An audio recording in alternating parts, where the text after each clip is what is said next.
Mesdames, Messieurs, bonjour, ravi de vous retrouver pour cette nouvelle édition du JT Cultures et Marchés enregistrée ici en direct de l'EIMA à Bologne qui montre le retour des grands salons internationaux. Nous commencerons cette émission en évoquant le risque de quotas à l'exportation en Russie. Nous poursuivrons ensuite en Australie où le risque de pluie avant la récolte sera à surveiller de près. Nous tenterons ensuite de bien comprendre pourquoi le cours du tournesol se tient bien malgré la pleine période de récolte. Et enfin, nous évoquerons la contraction des stocks de fin de blé estimés par l'USDA. Le gouvernement russe met en place des taxes à l'exportation de blé depuis le début de la campagne afin de contenir l'inflation au sein du pays. Pour autant, ces taxes à l'export ne sont pas efficaces contre la hausse des prix qui est bel et bien présente en Russie. Le pays pourrait donc mettre en place d'autres restrictions afin de stopper l'inflation, comme la mise en place d'un quota.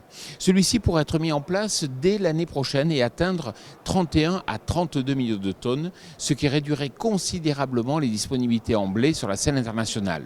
Bien qu'aucune annonce officielle n'ait confirmé la mise en place d'une telle mesure, cela participe d'ores et déjà au soutien des cours du blé sur la scène internationale et sera à suivre de près dans les prochains mois.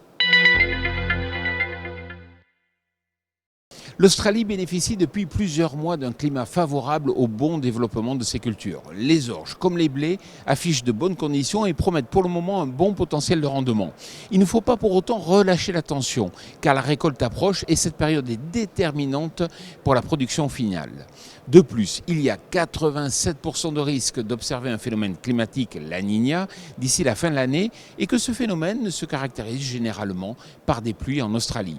Si tel est le cas, cela pourrait non seulement dégrader la qualité, mais aussi les perspectives de rendement des orges et des blés au sein de ce pays. Cela sera donc à surveiller de près à l'heure où aucun incident climatique n'est permis dans l'hémisphère sud, au vu de la tension des bilans mondiaux. La graine de tournesol n'en finit plus de grimper et affiche seulement 10 € par tonne en dessous de ses précédents records atteints en 2008 avec un prix actuellement autour de 605 € par tonne rendu Saint-Nazaire. Il faut dire que la graine et l'huile de tournesol sont compétitives face à l'huile de palme ou aussi à la graine de colza qui se maintiennent sur des records de prix historiques.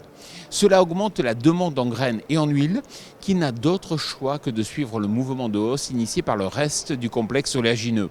Un record de trituration du tournesol pourrait même être atteint en Europe sur cette campagne. Ainsi, malgré la récolte qui bat son plein en mer Noire et en Europe, la graine comme l'huile de tournesol se maintiennent sur des hauts niveaux de prix. 50,03 millions de tonnes, c'est le stock de fin de blé chez les principaux exportateurs selon l'USDA pour la campagne en cours. C'est 3 millions de tonnes de moins que la précédente estimation du ministère de l'Agriculture américain. Les bilans se tendent avec la révision à la baisse de la production de blé chez ces exportateurs. Ce chiffre est ressorti en dessous des attentes des opérateurs du marché et participe ainsi au soutien des cours. Il pourrait même être une nouvelle fois revu à la baisse au vu de la production européenne qui semble encore surévaluée et de l'objectif export qui paraît quant à lui sous-évalué dans le contexte actuel de la forte demande. Voilà, le JT Cultures et Marchés, c'est terminé. Je vous souhaite bien sûr une excellente semaine et puis bien sûr d'excellents semis de blé.